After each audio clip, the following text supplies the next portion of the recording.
दोस्तों 2025 का बिहार विधानसभा चुनाव के अब 10 महीने से भी कम का वक्त बचा हुआ है और उसके ठीक बाद 2026 में आपको बता दें कि पंचायत का चुनाव है, मुखिया का चुनाव है, जिसको लेकर कहीं ना कहीं पंचायत प्रतिनिधि हों, पंचायत में जो मुखिया होते हैं, सरपंच होते हैं, वो अपने अपने स्तर से तैयारियों में जुट गए हैं।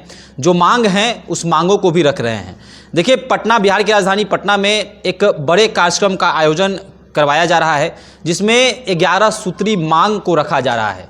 इन 11 सूत्री मांगों के बारे में हम जानेंगे कि ये मांग कौन कौन से हैं। मेरे साथ मुखिया संघ के प्रदेश अध्यक्ष मिथिलेश राय जी हैं और साथ ही साथ मेरे साथ पंच सरपंच के प्रदेश अध्यक्ष अमोद कुमार निराला जी भी हैं और भी लोग मौजूद हैं। उनसे जानेंगे कि आखिर 11 सूत्री जो मांग है वो किन किन मांगों को लेकर सरकार से यह मांग की जा रही है।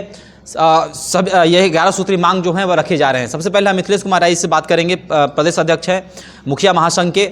मिथिलेश जी, क्या कुछ मांगे हैं जो 11 सूत्री मांग है और मिलर हाई स्कूल में जो कार्यक्रम होने वाले हैं उसके बारे में थोड़ा बता दें। देखिए, त्रिस्तरीय पंचायत और ग्राम कचहरी, तो संविधान से त्रिस्तरीय पंचायतों को संविधान से 73वां संविधान संशोधन से अधिकार मिला हुआ है और ग्राम कचहरी को सरकार के द्वारा नियमावली बना करके अधिकार दिया गया, संपन्न बनाया गया था।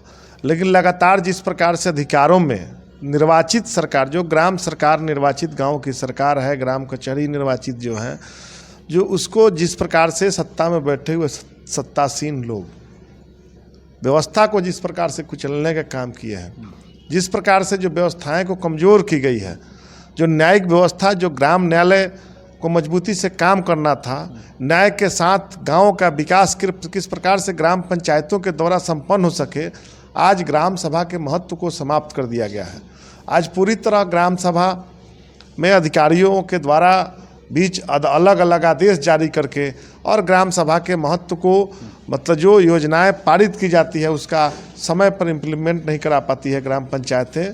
और ग्राम पंचायत का जो दिया हुआ अधिकार है, जो कोई हम लोग भीख नहीं मांग रहे हैं सरकार से, ये संविधान से दिया हुआ अधिकार है, नियमावली बना करके दिया गया अधिकार है ग्राम कचहरी के प्रतिनिधियों को, और उसको जिस प्रकार से कुचलने का काम किया गया है, इसको लेकर के हम लोग लगातार संघर्ष कर रहे थे।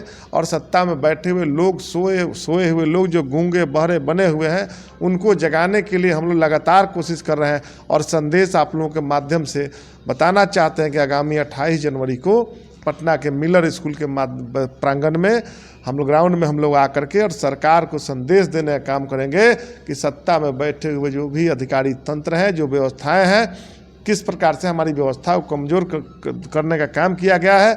आज गांव के लोग अपनी बातों को, हम भी निर्वाचित सरकार हैं और निर्वाचित सरकार, मुख्यमंत्री जी भी निर्वाचित सरकार के मुखिया हैं, नरेंद्र मोदी जी आदरणीय प्रधानमंत्री भी निर्वाचित सरकार के मुखिया हैं। सबका अधिकार बटा हुआ है, सबका संविधान से ही अधिकार मिला हुआ है।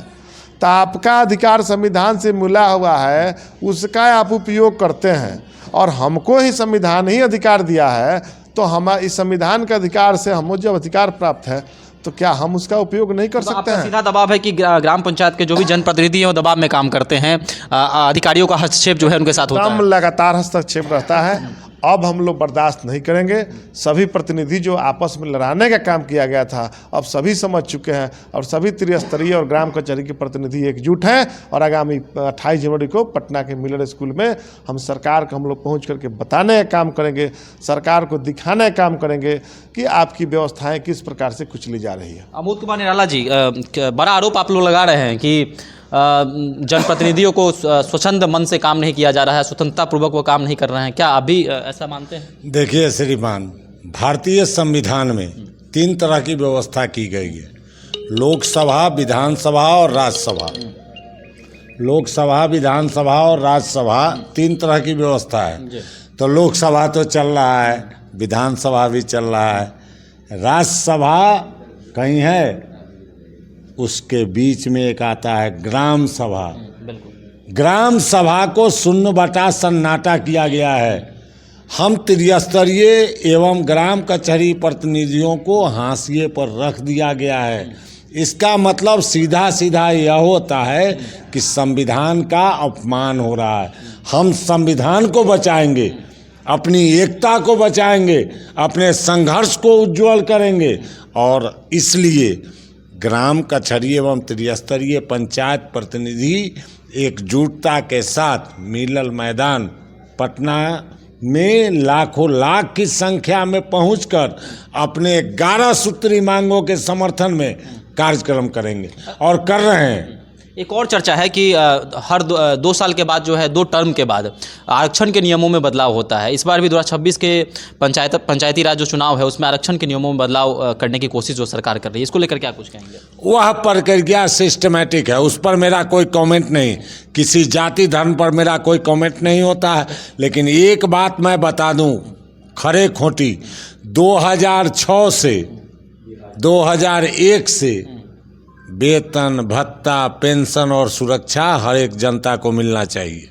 कितने लोगों की आने की उम्मीद है इस मिलर हाई स्कूल ग्राउंड में जो कार्यक्रम किया जा रहा है 28 तारीख को? लगभग 1.5 से 2 लाख। 1.5 से 2 लाख जनप्रतिनिधि पहुंचने वाले हैं, अपनी मांग को रखेंगे। हाँ, मिथिलेश जी, आपसे प्रश्न होगा, कितने लोग आएंगे और कैसा प्रोग्राम का रूपरेखा होगा? प्रत्येक पंचायत से सैकड़ों की संख्या में लोग आ रहे हैं। वो संख्या बहुत भारी संख्या में हम लोग जुट रहे हैं और हर जिला से और कार्यक्रम में सभी लोग, कोई ट्रेन से आ रहे हैं, कोई गाड़ी से आ रहे हैं और सरकार को ये बताने आ रहे हैं, अधिकार की बात करने आ रहे हैं, अधिकार जताने आ रहे हैं कि हम निर्वाचित सरकार हैं। देश के इतिहास में पहली बार होने जा रहा है कि निर्वाचित सरकार को भी आंदोलन करना पड़ रहा है। एक निर्वाचित सरकार को दूसरा निर्वाचित सरकार किस प्रकार से कुचलने का काम कर रही है। क्या कहेंगे? एक निर्वाचित सरकार को जो है आंदोलन सड़क पर उतरना पड़ रहा है, क्या कुछ कहेंगे? वो तो सब उतरेंगे। हम लोग तो अभी सिर्फ झांकी ही दिखा रहे हैं। आप देखें पूर्व दिनों में कि बिहार में 38 जिला में पंच परमेश्वर द्वारा न्याय यात्रा निकाला गया था। उसमें सरकार के द्वारा, उनके प्रधान सचिव के द्वारा 8 मांगों पर सहमति बनाई गई थी, लेकिन हम लोग को माने चकमा दिया गया, कोई काम नहीं किया गया। आज पुलिस प्रशासन सरपंच, पंच, उप सरपंच को झूठा मुकदमा में फंसा रहे हैं, उनके पति पुत्र को हत्या हो रहा है, अपहरण हो रहा है, तरह तरह से सरपंच को माने प्रताड़ित किया जाता है। तो हम लोग अब चुप नहीं बैठेंगे। हम लोग पद पर रहकर भी अगर हम लोग को न्याय नहीं मिले, हम पंच और परमेश्वर माने भारत में एकलौता राज्य बिहार है जिसमें आप देखते होंगे कि ग्राम कचहरी स्थापित सिर्फ बिहार में है। और पंच सरपंच को जो दुर्दशा है वो आप अगर महोदय देखिएगा तो आपके आंख से आंसू आ जाएगा। बहुत ऐसे पंच सरपंच है जो पटना इस रैली में आने के लिए उनके पास 500 रुपया नहीं होगा, वो बगल वाले से कर्ज लेके आएंगे। तो क्या करें हम लोग इस ऐलान को करते हैं। अगर सरकार मानती है तो मानती है, और नहीं तो हम लोग सामूहिक इस्तीफा दे देंगे। चलिए, एक और प्रश्न बनता है, आपसे पूछेंगे।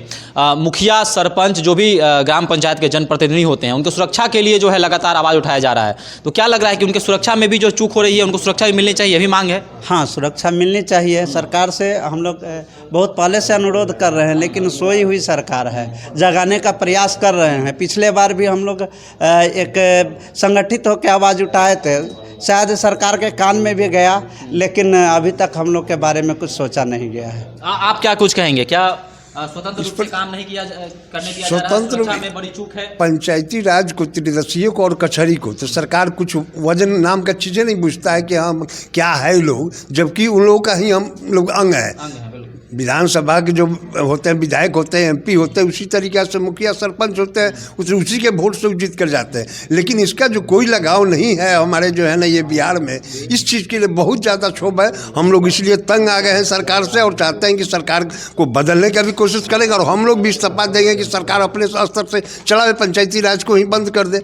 क्यों पंचायती राज चलता है? आपसे प्रश्न होगा, 11 सूत्री मांग है, 25 का बिहार विधानसभा चुनाव नज़दीक है, सरकार को मानना पड़ेगा? जी, बिल्कुल नहीं मानेंगे तो हम लोग सामूहिक इस्तीफा देंगे।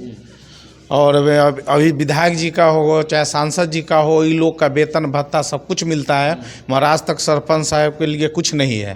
हम लोग बार बार इस चीज़ को करते हैं, आंदोलन करते हैं, मगर अभी तक कुछ नहीं हो पाया है। इसलिए 28 तारीख को मिलन हाई स्कूल पटना में हम लोग लाखों लाख की संख्या में जुट के।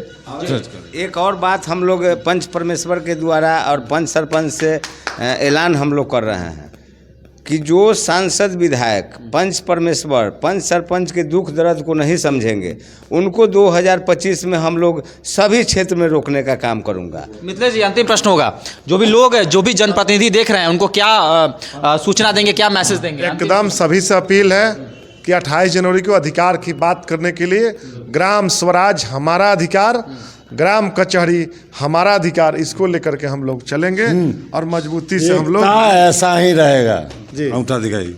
चलिए, तो ग्राम स्वराज हमारा अधिकार, तो 11 सूत्री मांग है। पटना के मिलर हाई स्कूल ग्राउंड में जो है यह कार्यक्रम होने जा रहा है 28 तारीख को, और ये आह्वान कर रहे हैं कि बिहार से लाखों लाख की संख्या में ग्राम पंचायत के जनप्रतिनिधि पहुंचेंगे। कई मांगे हैं, उनके सुरक्षा को लेकर मांग है। कह सकते हैं कि आज़ाद होकर वह काम नहीं कर पाते हैं, ऊपर से दबाव होता है, अधिकारियों का दबाव होता है। ये तमाम तरह के जो है आरोप पंच सरपंच के प्रदेश अध्यक्ष हों, मुखिया संघ के प्रदेश अध्यक्ष हों लगा रहे हैं। तो आपका क्या कहना है? अभी अगर जनप्रतिनिधि हैं, अगर आप भी इन तमाम चीज़ों से गुजर रहे हैं, तो अभी हमारे साथ कमेंट बॉक्स में अपनी राय रख सकते हैं। धन्यवाद।